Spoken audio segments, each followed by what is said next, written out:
What's up, guys? Gonna go over some setups from the day. Only took three trades, sized them pretty small. A day like today, a lot of chop. Not really my type of day that I prefer. I know a lot of people that thrive on days like this, but um, for me, I'm not a big holding for an hour type of guy. I like scallops and I like quick trades, especially on Thursdays when I'm trading like Apple or Tesla or Amazon or Google, and those expirations are tomorrow. I definitely like sizing a little bit smaller because those contracts are going to move. With SPY, I did take tomorrow's expiration, so all these trades are tomorrow expiration. So pretty close to expiration, meaning they're moving pretty quick. I don't really need that big of a move. I just need it to go in the direction that I want for a short amount of time, and I'm good. So let's start us off with SPY. I was already thinking, all right, we're just going to wait for that bear flag and play that. And that's exactly what I did.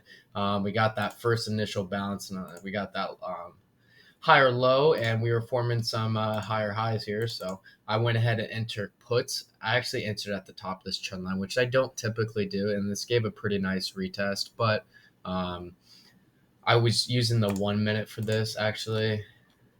No particular reason. I just usually for 1 minute to get that perfect entry. I like using that 1 minute. It gives you a pretty good idea. So I was scaling in around right here, around this 391.75.8 area. I got most of my position, and then I switched back over to that 5 minute to watch it play out. And I actually, I cut this way too early.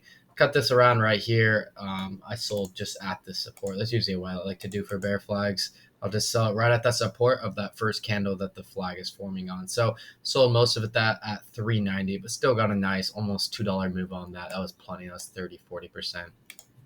There was actually quite a bit of opportunity on these retests, but to be honest, I wasn't really watching. You could have taken that retest right there. Same thing here. You had that break, retest, fail. So let's go ahead and move over my next trade on Apple. This one was kind of disappointing because I definitely left a lot on the table and it didn't work out how I wanted it to. I really liked this wedge. Of course, a wedge like this on a downtrend like that, I'm going to expect this to break down. But I ended up not getting a breakdown. A retest. So I didn't get the chance to enter full. Usually what I'll do is I'll enter half my position after it breaks down. I'll enter the other half on a retest. But in a situation like this, I didn't get a retest. So I only entered half, and that half happened to be at like 138.35. And I ended up selling that at 138. I want to say I didn't sell it on this initial drop. Even though I was up like 20%, I was shocked on how fast these cons moved. And at that point, I was like, okay, I'm just going to keep my stop loss above this EMA cloud. And I pretty much rode this EMA cloud, and I think I sold around 137.8 area. My final handful of contracts, sold most of them at 138 though.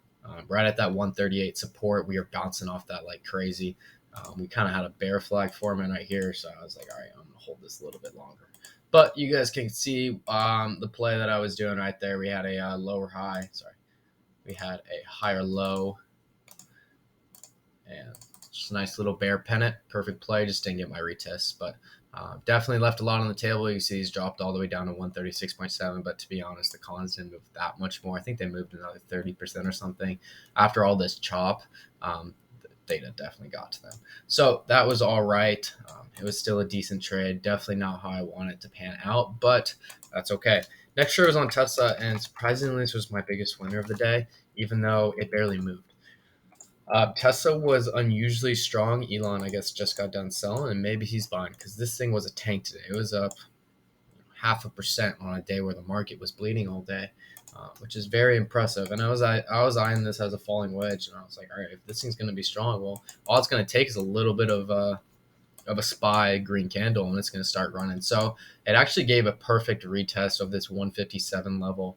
You can see on this wick right here, and that's exactly where I entered 157. And again, I mean, Tesla coins, especially from tomorrow's expiration, those things are going to move really quick. So I didn't really need that big of a move. I had my fill levels drawn from the bottom and the top to this. I had it from the wedge, and you can see we actually rejected that perfectly. So my first scale out was at that 50% fib level, and you can see we have that little inverse hammer. So I went ahead and exited some at that 158. That was a big level anyways. And then I went ahead and exited the rest, and you can actually see this was right at the top. So you can see how well these fibs work. So right at that 50% fib, got some at that 158 and right at that 158.75.8 area. So those are the three trades that I made. The Tesla trade was kind of tough because part of me is like, you can't be taking calls on a day like today. But another part of me is like, look at this fallen wedge setup, and it was right down to these fibs. You can see how well these fibs work today. I mean, perfect bounce.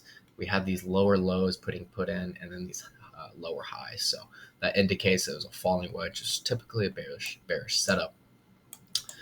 And yeah, that is pretty much it for me. Traded SPY, Apple, and Tesla, 2 bear flags, and a falling wedge. Hope you guys were able to learn something from this video and maybe look for these setups tomorrow and next week.